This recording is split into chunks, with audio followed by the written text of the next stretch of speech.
Hello everyone, स्वागत है एक बार फिर से आप सभी साथियों का शिक्षा संकल्प के इस ऑनलाइन यूट्यूब प्लेटफॉर्म पर। कैसे हैं आप सभी साथी?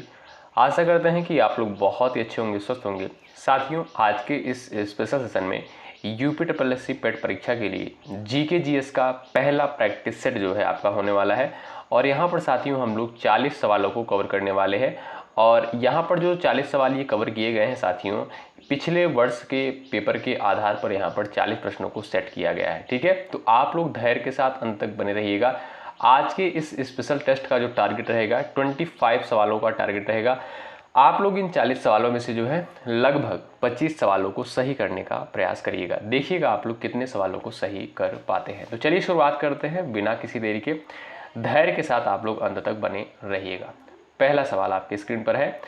भारतीय संविधान की प्रस्तावना में कौन सा शब्द जो है सबसे पहले आता है? समाजवाद, संप्रभुता, धर्मनिरपेक्षता, लोकतंत्र। बता सकते हो, आप लोग आंसर कर सकते हो।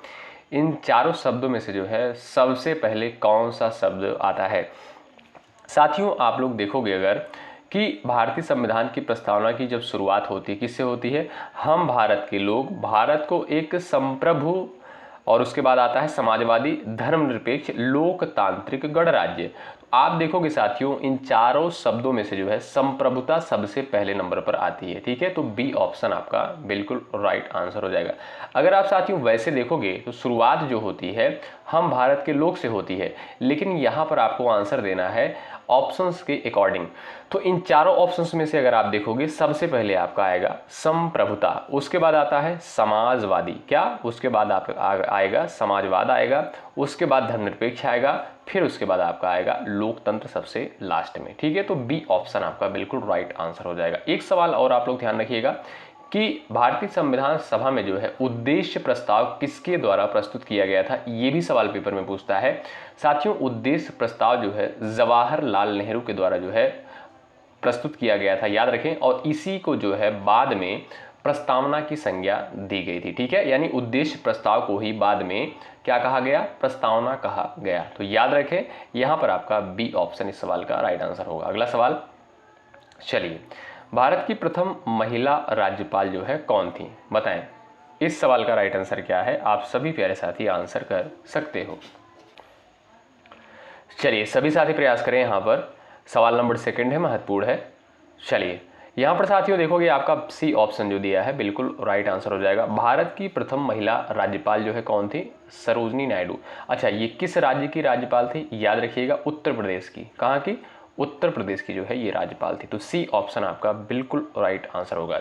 ठीक है, सरोजनी नायडू से संबंधित एक फैक्ट आप लोग और याद रखिएगा, भारत कोकिला किसे कहा जाता है? सरोजनी नायडू को ही भारत कोकिला कहा जाता है। ये भी पॉइंट याद रखें। अगला सवाल देखें, प्रश्न नंबर तीसरा है, 1857 की क्रांति के समय भारत का गवर्नर जनरल कौन था? मोस्ट इंपॉर्टेंट सवाल है। Lord Dalhousie, Lord Curzon, Lord Canning, Lord Wellesley. बताएं, 1857 की क्रांति के समय जो है भारत का गवर्नर जनरल कौन था? साथियों याद रखें, ऑप्शन नंबर आपका सी जो दिया है बिल्कुल राइट आंसर हो जाएगा। ठीक है, 1857 की क्रांति के समय जो है भारत का गवर्नर जनरल लॉर्ड कैनिंग था। और इसे दोस्तों बाद में यानी 1857 की क्रांति के बाद जो है भारत का प्रथम वायसराय बनाया गया। ठीक है, अगर आपसे सवाल पूछे कि भारत का प्रथम वायसराय कौन था, तब आप कहोगे लॉर्ड कैनिंग। और 1857 की क्रांति के समय भारत का गवर्नर जनरल कौन था? Lord Canning. ठीक है, इन दोनों सवालों को आप लोग ध्यान रखें। अगला सवाल, संविधान का भाग यहां पर दिया है, भाग 4 जो है किससे संबंधित है? बताएं, प्रयास करें आप लोग। वेरी इंपॉर्टेंट सवाल है परीक्षा के दृष्टिकोण से, आप सभी साथी प्रयास करें। भारतीय संविधान का भाग 4 जो है किससे संबंधित है? साथियों यदि आपसे पूछा जाए वर्तमान समय में भारतीय संविधान में कुल कितने भाग हैं, तो 25 भाग हैं। ठीक है, और भाग 4 की दोस्तों बात करें तो ये आपका नीति निर्देशक तत्व से संबंधित है। ठीक है, तो आप ऑप्शन नंबर आपका यहाँ पर बी जो दिया है बिल्कुल राइट आंसर हो जाएगा। याद रखिएगा साथियों, एक सवाल और आपसे सवाल पूछ सकता है पेपर में, और कई बार एग्जाम में आया हुआ ये प्रश्न है कि नीति निर्देशक सिद्धांत या नीति निर्देशक तत्व जो है किस देश के संविधान से ये अवधारणा ली गई है भारतीय संविधान में? आप कहोगे सर आयरलैंड के संविधान से जो है नीति निर्देशक तत्व की अवधारणा ली गई है। इस पॉइंट को भी याद रखिएगा। बात करें दोस्तों मूल अधिकार की, तो मौलिक अधिकार किस भाग में वर्णित है? भाग 3 में जो है इसका वर्णन किया गया है और 12 से 35 अनुच्छेद के तहत। ठीक है, इस पॉइंट को याद रखें। और यहाँ पर दोस्तों बात करें आपातकालीन उपबंध से, तो आपातकाल आप सभी को पता है 352, 356 और 360 के अंतर्गत आते हैं। कितने, कौन कौन से अनुच्छेद महत्वपूर्ण है? 352, 356 और आपका आता है 360। ठीक है, 352 जो है ये आपका राष्ट्रीय आपात से संबंधित होता है, 356 आपका राष्ट्रपति शासन से, और 360 जो है ये आपका किससे है? वित्तीय आपात से संबंधित है। ठीक है, याद रखिएगा। और दोस्तों यहाँ पर आप देखोगे जो चौथा ऑप्शन दिया है, नागरिकों का जो मौलिक कर्तव्य होता है, तो मौलिक कर्तव्य जो है किस भाग के अंतर्गत आता है? भाग 4 क के अंतर्गत जो है मौलिक कर्तव्य आता है। याद रखिएगा, अगर आपसे अनुच्छेद पूछे तब आप कहोगे सर अनुच्छेद 51 क के तहत जो है मौलिक कर्तव्य आता है। ठीक है, मौलिक कर्तव्य की संख्या दोस्तों कितनी है? मौलिक कर्तव्य की संख्या 11 है। मौलिक अधिकार कितने हैं? मौलिक अधिकारों की संख्या दोस्तों 6 है, याद रखिएगा। और दोस्तों नीति निर्देशक तत्व अगर आपसे पूछा जाए कि किस अनुच्छेद के तहत आता है? 36 से 51 के तहत। ठीक है, अनुच्छेद 36 से 51 के तहत भाग 4 के अंतर्गत इसका जो है वर्णन किया गया है। तो इन सारे पॉइंट को आप लोग याद रखें, महत्वपूर्ण है। अगला सवाल देखिएगा, सवाल नंबर 5। थोड़ा सा हम लोग धीरे धीरे चलेंगे लेकिन हर एक चीज़ों को क्लियर करते हुए चलेंगे। ठीक है, प्रश्न नंबर 5 है, भारत में प्रथम पंचवर्षीय योजना किस वर्ष शुरू हुई थी? बताएं। 1950 में, 51 में, 52 में और आपका दिया है 55 में। सभी साथी प्रयास करें। चलिए, यहाँ पर आपका करेक्ट आंसर क्या हो जाएगा? भारत में जो है प्रथम पंचवर्षीय योजना किस वर्ष शुरू हुई थी? ऑप्शन नंबर बी राइट हो जाएगा साथियों। 1951 में जो है भारत में प्रथम पंचवर्षीय योजना की जो है शुरुआत हुई। ऑप्शन नंबर बी आपका राइट हो जाएगा। और इसका उद्देश्य था दोस्तों कृषि, सिंचाई और भूमि सुधार। क्या? कृषि, सिंचाई और भूमि सुधार जो था ये भारत की प्रथम पंचवर्षीय योजना का लक्ष्य था या उद्देश्य था। ठीक है, तो बी ऑप्शन राइट। अगला सवाल, भारत में हरित क्रांति के जनक जो है कौन कहलाते हैं? बताएं। चलिए सभी साथी प्रयास करें। यहां पर आपका राइट आंसर क्या हो जाएगा? हरित क्रांति का जनक जो है किसे माना जाता है भारत में? आपका करेक्ट आंसर दोस्तों क्या हो जाएगा? चलिए, एम.एस. स्वामीनाथन। ऑप्शन नंबर आपका ए जो है बिल्कुल करेक्ट आंसर हो जाएगा। याद रखें, ए ऑप्शन वाले साथी यहाँ पर बिल्कुल राइट हो जाएंगे। भाई देखिए, लास्ट में अपना नाम स्कोर जरूर बताइएगा कि आपने कितने सवालों को बिल्कुल राइट किया है आप लोगों ने। ठीक है, टारगेट जो है 25 सवालों का है। अगला सवाल, भारत छोड़ो आंदोलन जो है कब आरंभ हुआ? 1942 में, 35 में, 40 में और आपका दिया है 1947 में। सभी साथी प्रयास करें। चलिए, भारत छोड़ो आंदोलन जो है कब आरंभ हुआ था? सभी साथी प्रयास करें। चलिए, सभी साथी प्रयास करें और यहां पर आपका करेक्ट आंसर क्या हो जाएगा? चलिए, सभी साथी प्रयास करें भाई। तो यहां पर देखिएगा दोस्तों, आपका ए ऑप्शन जो है बिल्कुल राइट आंसर हो जाएगा। ठीक है, भारत छोड़ो आंदोलन की शुरुआत दोस्तों कब होती है? 8 अगस्त 1942 को। कब? 8 अगस्त 1942 को जो है इसकी शुरुआत होती है। किसके द्वारा इसकी शुरुआत करी गई? ठीक है, यानी भारत छोड़ो आंदोलन जो है किसके द्वारा चलाया गया? महात्मा गांधी के द्वारा जो है भारत छोड़ो आंदोलन चलाया गया। कहां पर? मुंबई के गवालिया टैंक मैदान में। कहां पर दोस्तों? मुंबई के गवालिया टैंक मैदान में।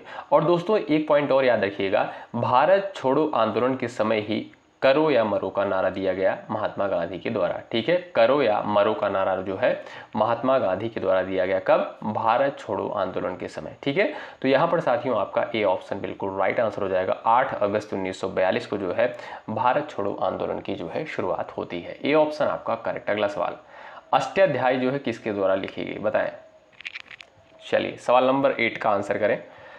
सभी साथियों का आंसर आना चाहिए। चलिए, अष्टाध्यायी जो है किसके द्वारा लिखी गई? महर्षि पाणिनि के द्वारा। सी ऑप्शन आपका यहाँ पर बिल्कुल करेक्ट आंसर हो जाएगा। ठीक है, यहाँ पर जो भी साथी सी ऑप्शन पर गए हैं वो बिल्कुल राइट आंसर हो जाएगा उनका। ठीक है, चलिए सवाल नंबर नेक्स्ट देखें। ग्रीनविच रेखा किस देश से होकर गुजरती है? अमेरिका, भारत, फ्रांस और इंग्लैंड। सभी साथी आंसर करें। चलिए, सटीक आंसर यहाँ पर क्या हो जाएगा? ग्रीनविच रेखा जो है किस देश से होकर गुजरती है? बताएं।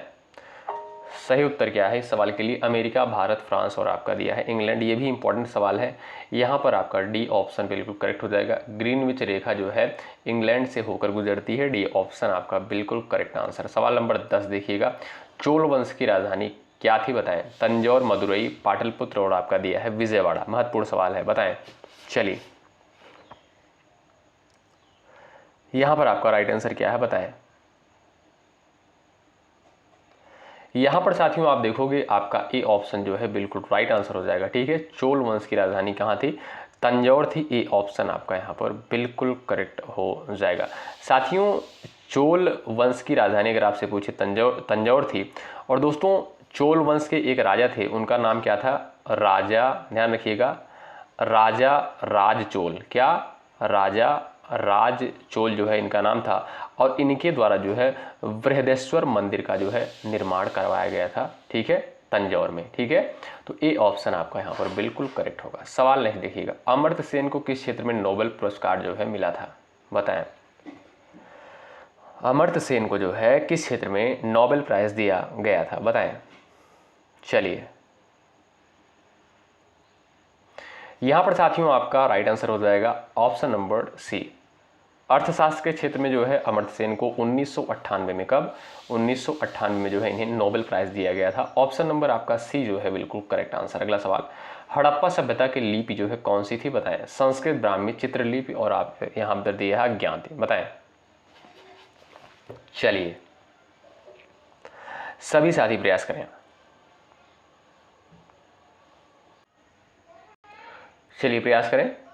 हड़प्पा सभ्यता की लिपि जो है कौन सी थी? बात करें संस्कृत की तो ये गलत है, ब्राह्मी ये भी गलत है, चित्रलिपि ये भी गलत माना जाएगा, अज्ञात है। डी ऑप्शन आपका बिल्कुल राइट आंसर हो जाएगा। ध्यान रखें डी ऑप्शन आपका यहाँ पर बिल्कुल करेक्ट हो जाएगा। क्योंकि दोस्तों आप सभी को पता होगा हड़प्पा लिपि जो है आज भी पूरी तरह से जो है पढ़ी नहीं गई है। ठीक है, इसलिए आप कह सकते हो अज्ञात थी। डी ऑप्शन आपका राइट। बक्सर का युद्ध जो है कब हुआ था? बताएं। चलिए सभी साथी प्रयास करें और एक काम करिएगा, आप लोग बताइएगा।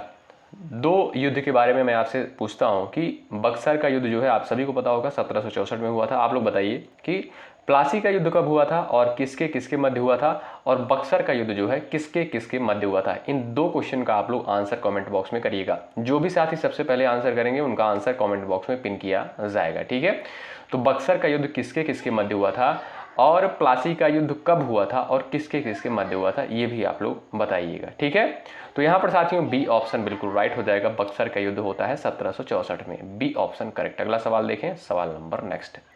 मानव शरीर में सबसे बड़ी ग्रंथि जो है कौन सी है? बताएं। चलिए सभी साथी प्रयास करें। मानव शरीर में सबसे बड़ी ग्रंथि कौन सी है? चलिए थायराइड, लीवर, किडनी और आपका दिया है यहाँ पर त्वचा। करेक्ट आंसर दोस्तों क्या हो जाएगा आपका? लीवर। क्या? लीवर हो जाएगा। और इसे हिंदी में क्या बोलते हैं दोस्तों? यकृत बोलते हैं। कभी कभी ऑप्शन में यकृत दिया रहता है तो आप लोग यकृत पर टिक लगा सकते हो। ठीक है, तो आपका बी ऑप्शन बिल्कुल करेक्ट होगा। सवाल नहीं देखिएगा, मिखा सिंह जो है किस खेल से संबंधित थे? बताएं। चलिए सभी साथी प्रयास करें, सटीक आंसर क्या हो जाएगा इस सवाल के लिए? बताएं। चलिए भाई, हॉकी, एथलेटिक्स, फुटबॉल, कुश्ती, चार ऑप्शन आपके सामने दे दिए गए। सभी साथी प्रयास करो। मिखा सिंह किस खेल से संबंधित हैं? बताइए। ये दोस्तों एक एथलेटिक्स थे, यानी एथलीट थे। ऑप्शन नंबर आपका बी बिल्कुल करेक्ट आंसर होगा। ठीक है, अगला सवाल, संविधान सभा का अध्यक्ष कौन था? बताएं। मोस्ट इंपॉर्टेंट क्वेश्चन है, आप सभी प्यारे साथी आंसर कर सकते हो। चलिए, संविधान सभा का अध्यक्ष जो है किसे माना जाता है? यहां पर जो भी साथी ए ऑप्शन पर गए हैं वो बिल्कुल राइट हो जाएंगे। ठीक है, संविधान सभा का अगर आपसे पूछा जाए अध्यक्ष कौन थे? डॉक्टर राजेंद्र प्रसाद। अस्थायी अध्यक्ष कौन थे? डॉक्टर सच्चिदानंद सिन्हा। ठीक है, अस्थायी अगर आपसे पूछे साथियों अस्थायी अध्यक्ष कौन थे, तब आप कहोगे डॉक्टर राजेंद्र प्रसाद। अस्थायी अध्यक्ष के बारे में पूछे तब आप कहोगे डॉक्टर सच्चिदानंद सिन्हा। ठीक है, बात करें दोस्तों जवाहरलाल नेहरू की, इनके द्वारा जो है उद्देश्य प्रस्ताव प्रस्तुत किया गया था, आप सभी जानते हैं, भारतीय संविधान सभा में। ठीक है, और इन्हें दोस्तों संघ समिति का अध्यक्ष कहा जाता है। ठीक है, संविधान सभा में जो है कई समितियां बनाई गई थी, आप सभी को पता है। और संघ समिति के अध्यक्ष कौन थे? जवाहरलाल नेहरू। ठीक है, और प्रारूप समिति के अध्यक्ष कौन थे? B R Ambedkar. ये मैं जितने पॉइंट बता रहा हूं दोस्तों, ये सभी पॉइंट जो है एग्जाम में पूछे गए हैं, किसी न किसी परीक्षा में पूछे गए हैं, तो इनको ध्यानपूर्वक आप लोग सुनते हुए चलिएगा। ठीक है, तो जवाहरलाल नेहरू जो है संघ समिति के अध्यक्ष थे और बी आर अम्बेडकर जो थे प्रारूप समिति के अध्यक्ष थे। ठीक है, चलिए, और भारतीय संविधान का निर्माता किसे कहा जाता है? बी आर अम्बेडकर को। अगला सवाल, एक राष्ट्र एक चुनाव विचार जो है किससे जुड़ा हुआ है? बताएं। सभी साथी प्रयास करें। चलिए, एक राष्ट्र एक चुनाव विचार जो है किससे जुड़ा हुआ है? यहाँ पर सटीक आंसर क्या हो जाएगा इस सवाल के लिए? सभी प्यारे साथी आंसर कर सकते हो। चलिएगा भाई, भारत सरकार के द्वारा, ऑप्शन नंबर आपका सी बिल्कुल राइट आंसर हो जाएगा। एक राष्ट्र एक चुनाव जो है ये विचार किससे जुड़ा हुआ है? भारत सरकार से। C option correct. अगला सवाल, भारत में जो है सबसे लंबी नदी कौन सी है? बताएं। चलिए सभी साथी आंसर करें इस सवाल का। भारत में जो है सबसे लंबी नदी कौन सी है? यमुना, गंगा, गोदावरी और आपका दिया यहां पर सिंधु। चलिए, तो भारत की दोस्तों जो सबसे लंबी नदी है वो है गंगा नदी। ठीक है, इसकी लंबाई कितनी है दोस्तों? 2525 किलोमीटर। कितनी? लगभग जो है 2525 किलोमीटर जो है इसकी लंबाई है, याद रखिएगा। तो बी ऑप्शन जो है बिल्कुल करेक्ट आंसर हो जाएगा। ध्यान रखिएगा इस क्वेश्चन को। अगला सवाल देखो भाई, गदर पार्टी की स्थापना जो है कहां पर हुई थी? बताओ। चलो छाप दो सभी लोग आंसर यहां पर। चलिए बताइए, गदर पार्टी की स्थापना जो है कहां पर हुई थी? आंसर करें सब प्यारे साथी। चलिए साथियों, याद रखें आप लोग, गदर पार्टी की स्थापना कहां पर हुई थी? अमेरिका में हुई थी। ऑप्शन नंबर सी करेक्ट हो जाएगा। कब हुई थी? 1913 में। और अमेरिका के किस शहर में हुई थी? सैन फ्रांसिस्को में। कहां? सैन फ्रांसिस्को में जो है 1913 में अमेरिका में गदर पार्टी की स्थापना हुई थी। ऑप्शन नंबर थर्ड बिल्कुल राइट। राष्ट्रीय आय की गणना जो है भारत में कौन करता है? बताइए। चलिए सभी का आंसर आना चाहिए इस सवाल के लिए। राष्ट्रीय आय की गणना जो है भारत में कौन करता है? योजना आयोग, आरबीआई, वित्त मंत्रालय, केंद्रीय सांख्यिकी संगठन। तो यहां पर आपका सटीक आंसर क्या हो जाएगा दोस्तों? जो भी साथी यहां पर डी ऑप्शन पर गए हैं वो बिल्कुल राइट हो जाएंगे। ठीक है, डी ऑप्शन आपका करेक्ट हो जाएगा। ठीक, चलिए आगे बढ़ते हैं और यहाँ पर सवाल नंबर आपका नेक्स्ट देखिएगा। भारतीय संसद का उच्च सदन जो है कौन सा है? महत्वपूर्ण सवाल है, बताओ। चलिए, लोकसभा, विधानसभा, राज्यसभा और आपका दिया है विधान परिषद। साथियों अगर बात करें हम यहाँ पर उच्च सदन की, तो उससे पहले हम लोग बात कर लेते हैं संसद की। बात करें दोस्तों संसद की, तो संसद के दो है, कितने सदन हैं? दो सदन हैं। एक है आपका लोकसभा और दूसरा है आपका राज्यसभा। ठीक है, दूसरी है आपकी राज्यसभा। और बात करें दोस्तों यहाँ पर सबसे उच्च सदन किसे माना जाता है, यानी उच्च सदन किसे कहते हैं? तो राज्यसभा को जो है उच्च सदन कहते हैं, लोकसभा को जो है निम्न सदन कहा जाता है। एक पॉइंट और ध्यान रखिएगा, संसद का उल्लेख जो है किस अनुच्छेद के तहत किया गया है? आर्टिकल 79 यानी अनुच्छेद 79 के तहत जो है संसद का उल्लेख किया गया है। और बात करें राज्यसभा की, तो राज्यसभा का उल्लेख जो है अनुच्छेद 80 के तहत किया गया है। ठीक है, और बात करें दोस्तों अनुच्छेद 81 की, तो इसके तहत दोस्तों लोकसभा का उल्लेख किया गया है। ठीक है, बहुत महत्वपूर्ण पॉइंट है, याद रखें इस पॉइंट को। ठीक है, तो लोकसभा को भाई क्या बोलते हैं? इसे बोलेंगे निम्न सदन, और राज्यसभा को क्या बोलेंगे? उच्च सदन। ठीक है, याद रखें। तो ऑप्शन नंबर आपका सी बिल्कुल करेक्ट है। ये क्लास भाई आपको कैसी लग रही है कमेंट बॉक्स में जरूर बताएं, और लाइक की संख्या आप लोग बढ़ाते चलें। ठीक है, आप सभी से निवेदन है कि लाइक की संख्या बढ़ाते चलें, आपके लिए मेहनत किया जा रहा है। अगर ये टेस्ट आपको बेहतर लगता है, पसंद आता है, लाइक की संख्या ज़्यादा रहती है, तो आपको और भी प्रैक्टिस सेट प्रोवाइड किया जाएगा। चलिए, दीनदयाल उपाध्याय किस राजनीतिक विचार से जुड़े थे? बताएं। चलिए आंसर करें भाई सभी लोग, सभी लोग आंसर करें यहां पर। चलिए,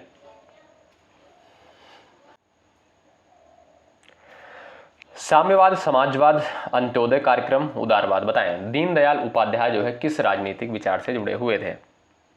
चलिए,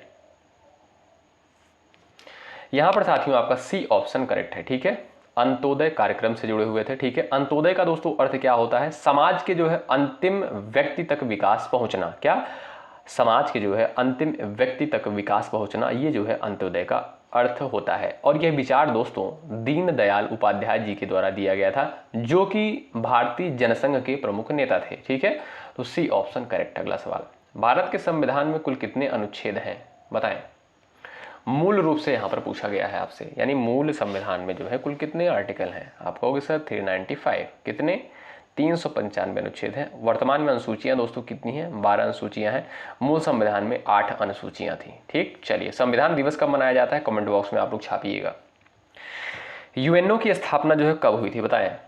चलिए, यूएनओ की स्थापना कब होती है बताइएगा। चलिए, संयुक्त राष्ट्र संघ की स्थापना जो है कब होती है? सभी लोग प्रयास करें।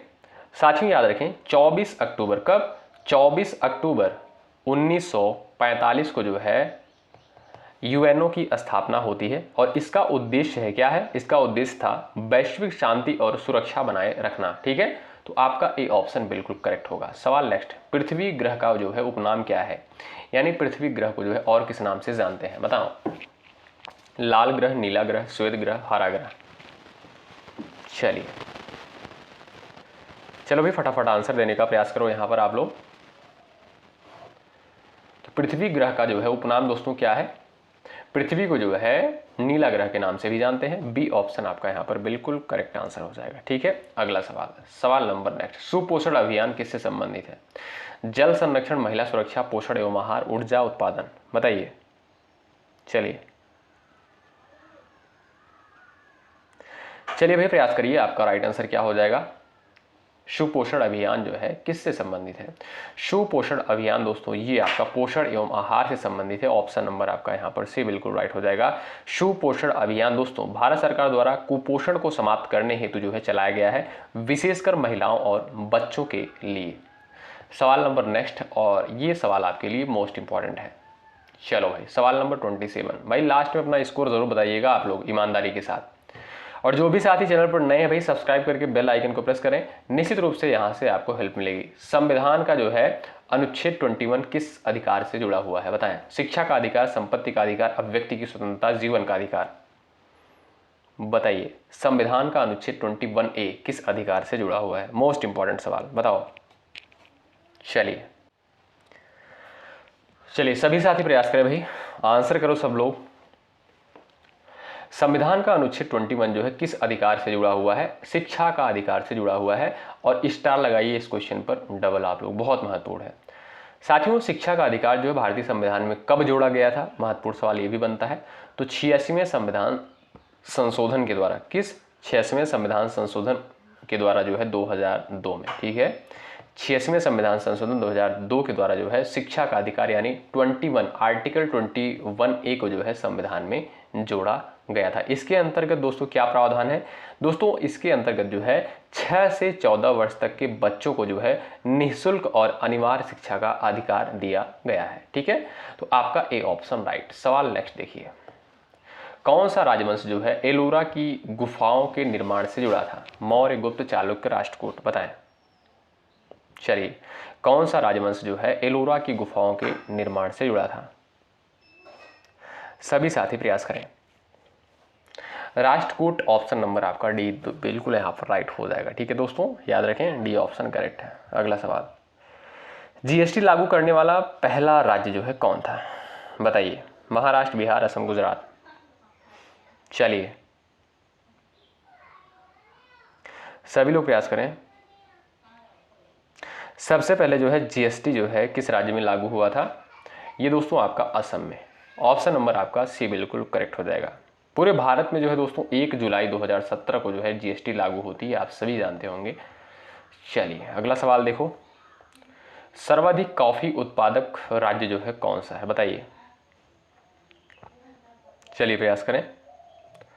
सर्वाधिक कॉफी उत्पादक राज्य जो है कौन सा है? केरल, तमिलनाडु, कर्नाटक, असम। 4 ऑप्शन आपके सामने दे दिए गए हैं, आप लोग आंसर कर सकते हो। सटीक आंसर क्या हो जाएगा इस सवाल के लिए? ऑप्शन नंबर सी बिल्कुल राइट हो जाएगा, कर्नाटक। ठीक है, सी ऑप्शन करेक्ट होगा। अगला सवाल, भारतीय संविधान में कुल कितने भाग हैं? मूल रूप से यहाँ पर पूछा गया है भाई। चलिए मूल रूप से अगर देखा जाए दोस्तों संविधान में जो है 22 भाग। क्या? 22 भाग। ऑप्शन नंबर बी करेक्ट हो जाएगा। और अब देखोगे वर्तमान समय में अगर सब मिलाकर देखोगे तो 25 भाग हो गए हैं।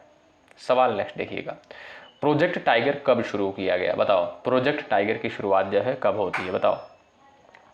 चलिए सभी लोग आंसर करें। चलिए प्रयास करें। प्रोजेक्ट टाइगर की शुरुआत दोस्तों कब होती है? याद रखें 1973 में। बी ऑप्शन करेक्ट हो जाएगा। और एक पॉइंट और ध्यान रखिएगा कि बाघों की घटती संख्या को देखकर भारत सरकार ने दोस्तों 1973 में, कब?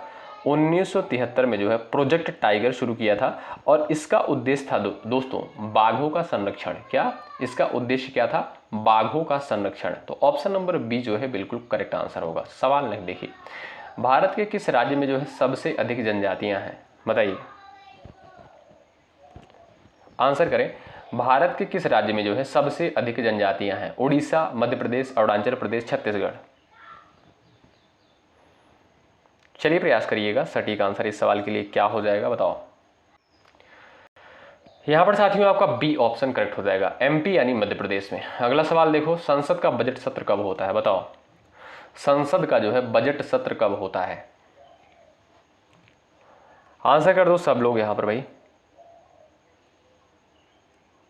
चलिए सभी लोग प्रयास करें। करेक्ट आंसर इस सवाल के लिए क्या हो जाएगा?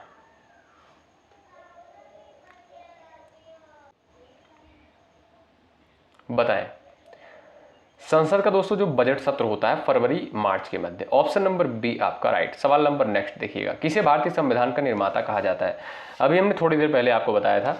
आंसर कर दो, भारतीय संविधान का निर्माता जो है किसे कहा जाता है? चलिए, इंडियन कॉन्स्टिट्यूशन आर्किटेक्ट जो है किसे कहा जाता है?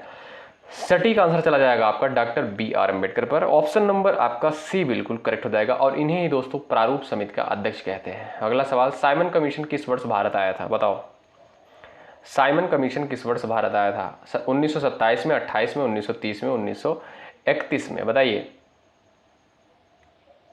चलिए, साइमन कमीशन दोस्तों भारत कब आया? 1928 में। बी ऑप्शन आपका बिल्कुल करेक्ट आंसर हो जाएगा, याद रखें। सवाल नेक्स्ट देखिए, ओजोन परत जो है किस गैस से क्षतिग्रस्त होती है? कार्बन डाइऑक्साइड, CH4 यानी मीथेन, CFC यानी क्लोरोफ्लोरोकार्बन, O2 यानी ऑक्सीजन। बताओ, ओजोन परत जो है किस गैस से क्षतिग्रस्त होती है? चलिए सभी लोग प्रयास करें। यहां पर साथियों आपका सही आंसर क्या हो जाएगा? CFC यानी ओजोन परत का जो क्षरण होता है दोस्तों वो CFC गैस के द्वारा होता है, जो कि बहुत हानिकारक गैस होती है। और ये दोस्तों कहां पर पाई जाती है? ध्यान रखिएगा, रेफ्रिजरेटर यानी जो आपके घर में फ्रिज रखी होती है उससे निकलती है, और जो AC लगी रहती है उससे जो है ये गैस निकलती है। इसीलिए कहा जाता है कि AC जो है बहुत हानिकारक है और फ्रिज जो है हानिकारक है, क्योंकि यहाँ से जो है इस तरीके की गैस निकलती है। ठीक है, तो यहाँ पर आपका सी ऑप्शन बिल्कुल करेक्ट आंसर हो जाएगा, जो कि ओजोन परत को जो है हानि पहुंचाने का कार्य करती है। ठीक है, ऑप्शन नंबर आपका सी बिल्कुल करेक्ट होगा। अगला सवाल, भारत का राष्ट्रीय पंचांग जो है क्या कहलाता है? बताइए, भारत का राष्ट्रीय पंचांग क्या कहलाता है? आंसर करें। चलिए, शक संवत, ऑप्शन नंबर बी बिल्कुल करेक्ट आंसर होगा। सवाल नेक्स्ट देखिए, कायदे आजम जो है किसे कहा जाता है? बताइए, कायदे आजम जो है किसे कहा जाता है?